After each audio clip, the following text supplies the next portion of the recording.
우리가 살아 숨을 쉬는 모든 삶의 현장에는 크고 작은 선택이 있습니다. 그러므로 인생은 선택의 연속이라고 볼 수 있겠죠. 그런데 많은 사람들은요, 인생을 선택이 아닌 숙명 혹은 운명으로 받아들이면서 살아가고 있습니다. 여러분, 숙명이란 뭐죠? 숙명이란 날 때부터 타고난 정해진 운명 또는 피할 수 없는 운명이라고 되어 있습니다. 여러분, 운명 역시 사전에 보게 되면 이렇게 정의하고 있어요. 이미 정해져 있는 목숨이나 처지라고 되어 있습니다. 그러나 여러분, 인생은 운명이 아닙니다. 인생은 선택입니다. 다시 한번 옆 사람과 인사하겠습니다. 운명이 아닌 선택입니다. 자, 오늘 본문을 보게 되면 하나님은 오랜 광야 생활을 청산하고 가나안의 정복을 앞두고 있는 이스라엘 백성들에게 모세를 통하여 이렇게 말씀하십니다. 우리 26절의 말씀을 함께 읽겠습니다. 다 같이요. 내가 오늘 복과 저주를 너희 앞에 두나니. 하나님은 분명히 말씀합니다. 내가 너희 앞에 복과 저주를 두었다라고 말씀하시죠. 자, 신명기 30장 15절과 19절에도 이런 말씀이 있습니다. 연이어 읽겠습니다. 다 같이요. 보라, 내가 오늘 생명과 복과 사망과 화를 네 앞에 두었나니 내가 오늘 하늘과 땅을 불러 너에게 증거를 삼노라. 내가 생명과 사망과 복과 저주를 네 앞에 두었은즉 너와 내 자손이 살기 위하여 생명을 택하고. 자, 오늘 말씀을 보게 되면 바로 하나님께서 우리 앞에 복과 저주를, 사망과 생명을 두셨다라고 말하죠. 그런데 누가 우리 앞에 복과 저주를 두셨다고 말해요? 누가 우리의 인생길에 사망과 생명을 두셨다라고 말씀하고 있습니까? 내가입니다. 그래서 여러분 26절과 15절, 19절에 보게 되면 내가라는 말이 세 번이나 강조되어 있어요. 자, 우리 한번 같이 읽어볼까요? 다 같이요. 내가 오늘 복과 저주를 너희 앞에 두나니 보라, 내가 오늘 생명과 복과 사망과 화를 내 앞에 두었나니 내가 생명과 사망과 복과 저주를 내 앞에 두었은즉. 내가라는 말을 반복해서 사용하고 있어요. 여기서 내가 누구죠? 바로 천지 만물을 창조하신 하나님이십니다. 우리 인간의 생사하복을 주장하시는 전능하신 하나님이십니다. 그 전능하신 하나님이 우리 앞에 뭘 두셨다고요? 복과 저주를, 생명과 사망을 두셨다라고 하는 것입니다. 그런데 언제 복과 저주를 우리 앞에 두셨다라고 말씀하나요? 자, 26절, 15절, 19절 연하여 읽겠습니다. 다 같이요. 내가 오늘 복과 저주를 너희 앞에 두나니 보라, 내가 오늘 생명과 복과 사망과 화를 내 앞에 두었나니 내가 오늘 생명과 사망과 복과 저주를 내 앞에 두었은즉. 여러분, 계속해서 나오는 말씀이 뭡니까? 오늘입니다. 오늘. 그러니까 이 말씀을 보게 되면 하나님은 먼 훗날에, 먼 미래에 우리의 인생길에 복과 저주를 두신 것이 아니라 바로 지금 오늘입니다. 바로 지금 오늘 내 인생길에 하나님이 복과 저주를, 생명과 사망을 두신 것입니다. 그래서 여호수아도 죽기 전에 이스라엘 백성들 앞에서 너희가 섬길 자를 오늘 택하라고 말했어요. 우리 한번 말씀을 읽겠습니다. 시작. 너희가 섬길 자를 오늘 택하라. 오직 나와 내 집은 여호와를 섬기겠노라. 그러니까 어떤 주술가도, 어떤 관상가도, 어떤 점쟁이도 변개시킬 수가 없는 하나님께서 하늘과 땅을 증인으로 삼아서 말씀하실 만큼 이 말씀이 그만큼 우리 인생 가운데 중요하다는 것입니다. 그러면 왜 하나님은 우리의 앞에, 우리 인생길에 복과 저주를 두셨을까요? 그것은 우리로 하여금 선택하도록 하기 위해서입니다. 자, 신명기 30장 19절의 말씀을 읽겠습니다. 다 같이요. 내가 생명과 사망과 복과 저주를 내 앞에 두었은즉 너와 내 자손이 살게 하여 생명을 택하고.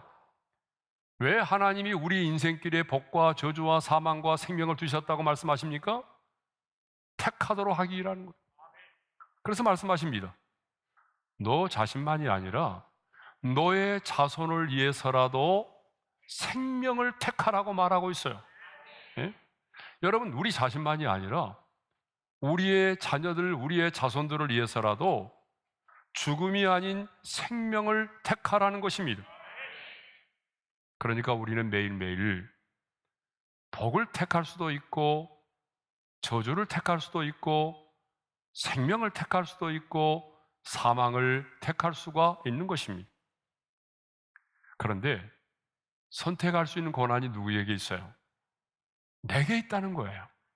그러니까 내가 생명을 선택할 수도 있고요, 내가 저주를 내가 선택할 수도 있고, 내가 복을 선택할 수도 있고, 내가 생명을 그리고 사망을 선택할 수도 있다는 것입니다. 여러분, 선택할 수 있는 권한이 내게 있다라고 하는 것은 얼마나 큰 특권이고 축복인지 모릅니다. 그렇죠? 내가 이 세상을 살아가면서 내가 스스로 뭔가를 선택할 수 있다고 하는 것은 하나님이 내게 주신 엄청난 특권이고 엄청난 축복이에요. 그러나 더 중요한 것은요, 하나님은 내가 선택한 것에 대해서는 바로 책임이 강조되고 있다는 거예요. 내가 선택한 것에 대해서는 내가 책임을 져야 한다는 것입니다. 하나님은 우리를 로봇으로 만들지 않았습니다. 하나님은 저와 여러분을요, 꼭두각시로 짓지 않으셨습니다. 하나님은 우리에게 자유의 의지를 주셨습니다. 그러므로 우리는 입력된 어떤 프로그램에 의해서 움직이고 그 입력된 프로그램에 의해서 말하고 행동하고 결정하는 존재가 아닙니다. 물론 내 자신이 스스로 선택할 수 없는 것도 많습니다. 여러분의 부모는 여러분이 선택할 수 없는 거잖아요. 여러분이 여러분의 부모를 선택했나요? 아니죠. 그러니까 여러분의 부모는 여러분이 선택할 수 있는 게 아닙니다. 또 있어요. 내가 이 세상에 태어나는 것, 그리고 나의 인생의 죽음. 역사적으로 보게 되면 인류의 종말과 하나님의 심판도 내가 선택할 수 있는 것은 아니죠. 자, 히브리서 9장 27절에 이런 말씀이 있습니다. 다 같이요. 한 번 죽는 것은 사람에게 정해진 것이요, 그 후에는 심판이 있으리니. 그렇습니다. 한 번 죽는 것은 우리 인간에게 이미 정해진 운명이라는 거예요. 죽음은 내 의지와 상관없이 내게 주어지는 거죠. 그러나 여러분, 죽음 이후에 심판을 받고 안 받고의 문제는 내가 이 땅에서 선택할 수 있어요. 그리고 그 선택에 의해서 모든 것이 결정됩니다. 여러분이 복을 선택하면 복 있는 사람이 될 것이고, 여러분이 화를 선택하면 저주스러운 인간이 될 것이고, 여러분이 생명을 선택하게 되면 생명에 이르는 사람이 될 것이고, 여러분이 죽음을 선택하면 가장 비극적인 인생이 되고 말 것입니다. 어떤 것을 선택하느냐에 따라서 여러분, 우리의 삶이 달라지고 우리의 인생이 달라집니다. 여러분, 인생의 성공과 실패, 인생의 행복과 불행 역시 선택에 의해서 결정됩니다. 인생의 복과 저주도 무엇을 선택하느냐에 따라서 결정이 됩니다. 그러므로 하나님의 사람인 우리는 이 세상을 살아가면서 저주가 아닌 복을 선택해야 되고, 죽음이 아닌 생명을 선택하며 살아야 됩니다. 근데 어떤 분들은 이렇게 질문하는 분이 계세요. 복과 저주를 함께 선택할 수는 없나요? 없습니다. 여러분, 빛과 어둠이 함께 공존할 수 없는 것처럼 복과 저주는 함께 선택할 수가 없어요. 생명과 사망도 함께 선택할 수는 없습니다. 그렇다면 이제 복을 선택하고 생명을 선택한다는 것은 무엇을 의미할까요? 하나님의 사람이 누리는 복을 선택하고 생명을 선택해야 되는데, 그러면 복을 선택한다는 것, 생명을 선택한다는 것은 뭐죠? 하나님은요, 생명과 복과 사망과 화를 내 앞에 두었다라고 말씀하신 다음에 권여서 이렇게 말씀하셨어요. 내 하나님 여호와를 사랑하고. 이 말씀을 신명기 30장 16절과 20절에 반복해서 두 번이나 말씀하셨습니다. 그러니까 여러분, 내가 이 땅을 살아가면서 복을 선택하고 생명을 선택한다는 것은 두리뭉실한 게 아니에요. 하나님을 사랑하는 것이라는 거예요. 그러므로 여러분, 선택의 기로에서 제일 중요한 게 뭐냐 그러면 내가 지금 하나님을 사랑하느냐의 문제입니다.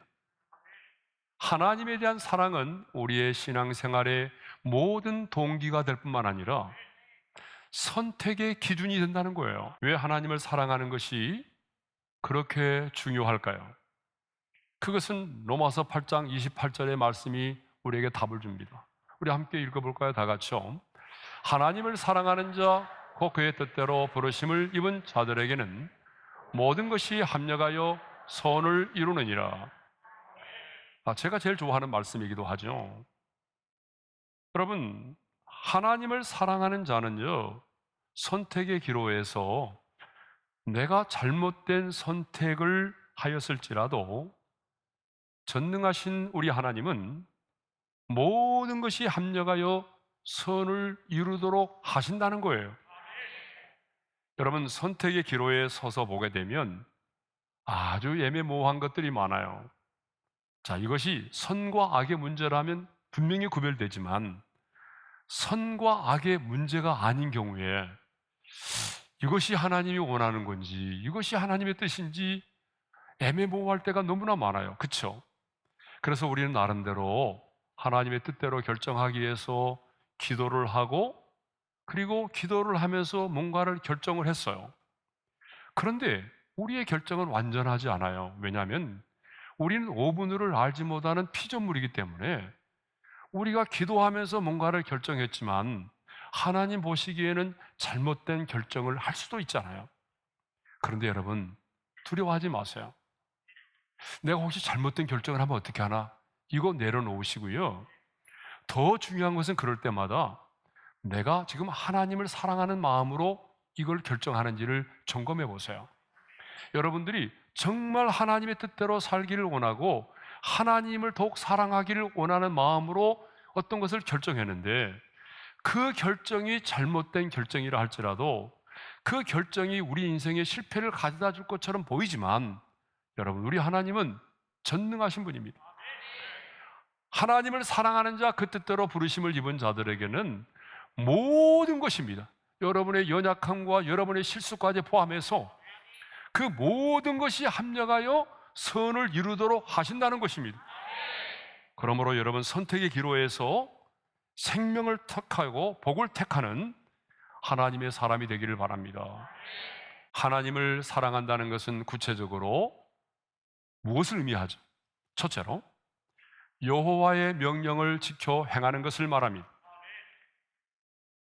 우리 예수님도 이렇게 말씀하셨습니다. 요한복음 14장 15절에서 이렇게 말씀하셨어요. 다 같이요.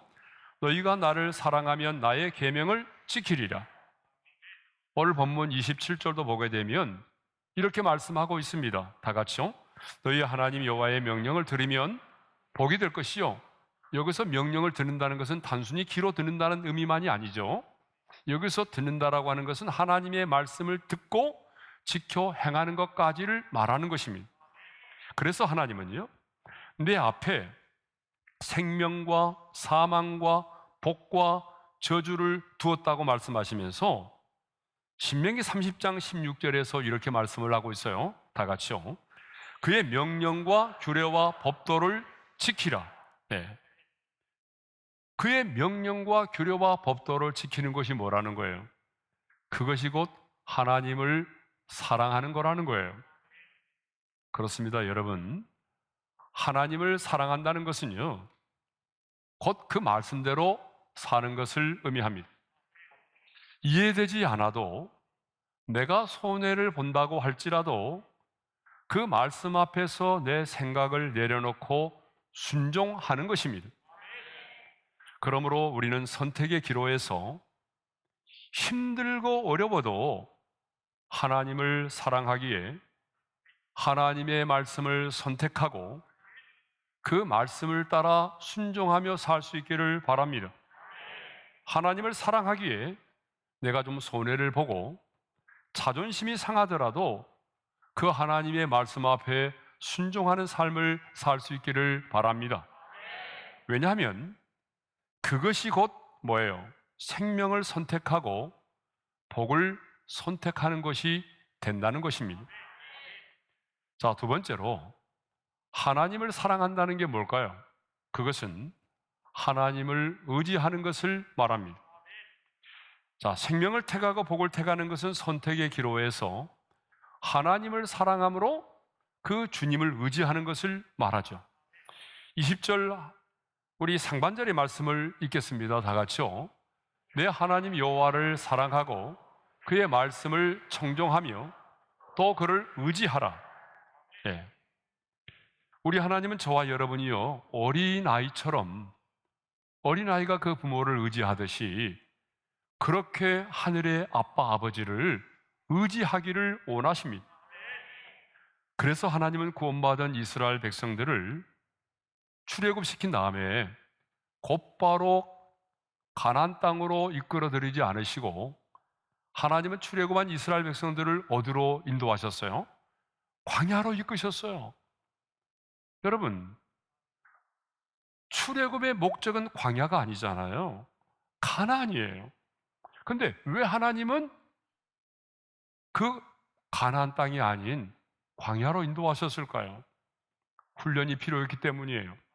어떤 훈련이죠? 하나님만을 바라보고 하나님만을 의지하며 살도록 하기 위한 훈련이 필요했어요. 그들은 지금까지 종된 삶을 살았잖아요. 그런데 이제 약속의 땅 가나안에 들어가면 하나님만을 바라보고 하나님만을 의지하며 살아야 되기 때문에 하나님은 먼저 이 광야에서 철저하게 하나님만을 바라보고 하나님만을 의지할 수 있는 훈련을 시키신 겁니다. 그래서 하나님께서 그들을 광야로 이끄신 것입니다. 우리가 최근에 자주 부르는 찬양 가운데 광야에 서 있네라는 찬양이 있잖아요. 그 찬양의 가사 가운데 이런 게 있어요. 주님 손 놓고는 하루도 살 수 없는 곳. 여러분, 광야는 그런 곳입니다. 주님 손 놓고는 하루도 살아갈 수 없는 것이 광야입니다. 왜 하나님이 여러분의 인생에 광야를 허락하셨을까요? 네? 여러분을 골탕 먹이려고요? 아닙니다.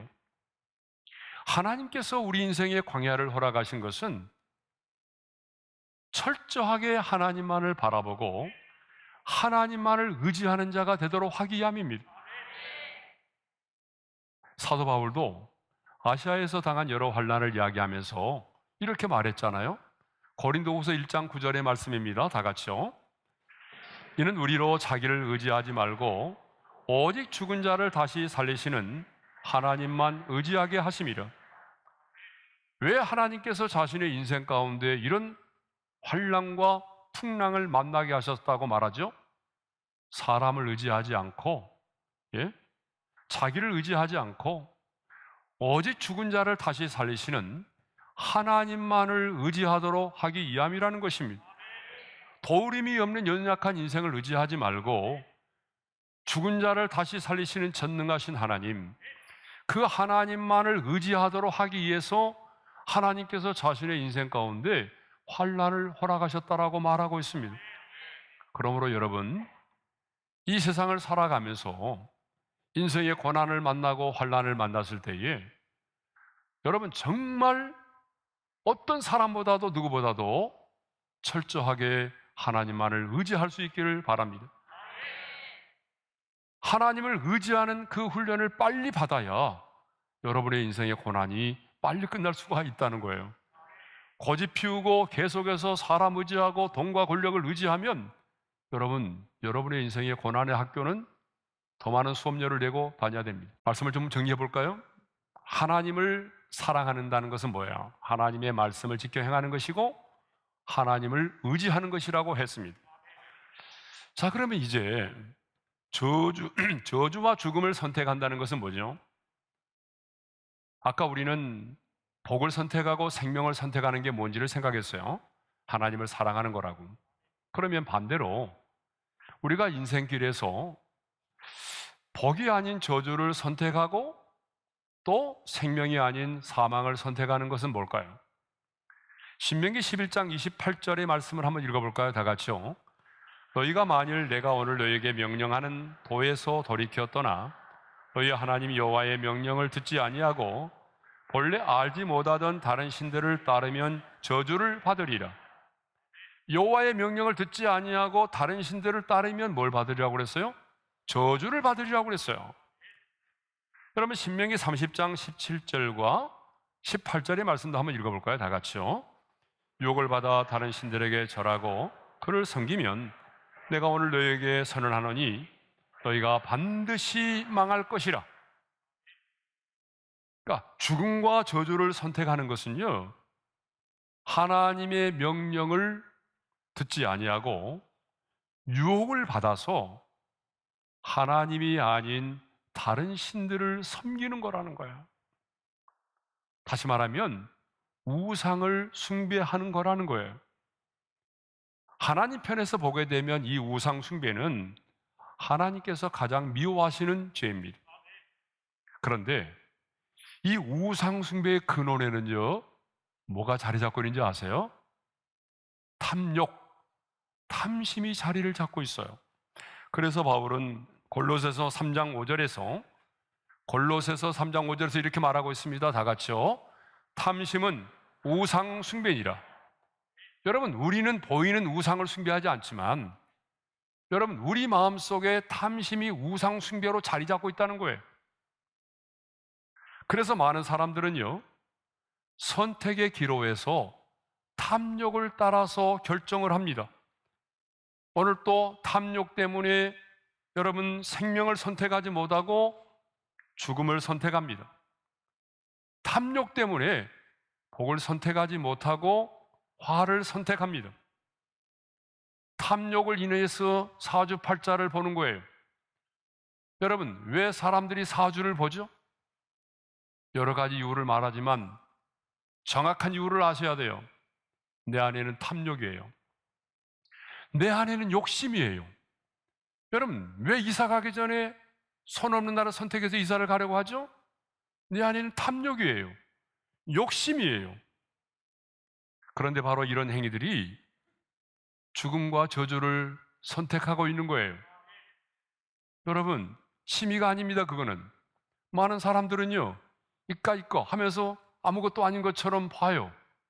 아닙니다, 여러분. 그것은 여러분이 스스로 죽음을 선택하고 저주를 선택하는 것입니다. 그러므로 내가 주인 삼았던 모든 것들을 내려놓아야 합니다.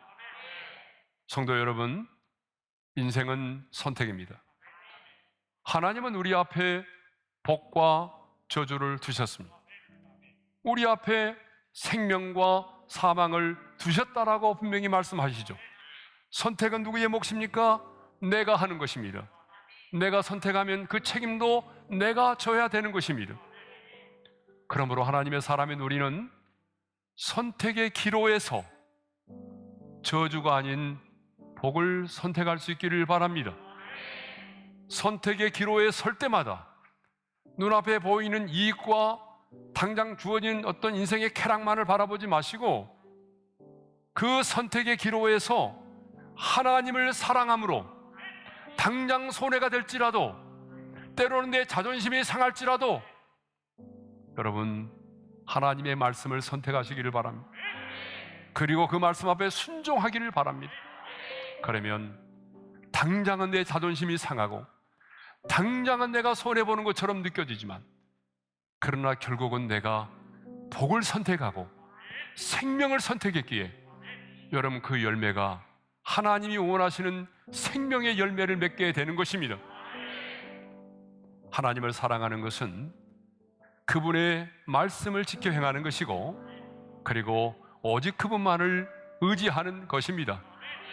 저는 이후에 우리 모든 성도들이 선택의 기로에서 하나님을 사랑하는 마음을 가지고 하나님의 말씀을 선택함으로 복과 생명의 축복을 누리기를 주님의 이름으로 축원합니다.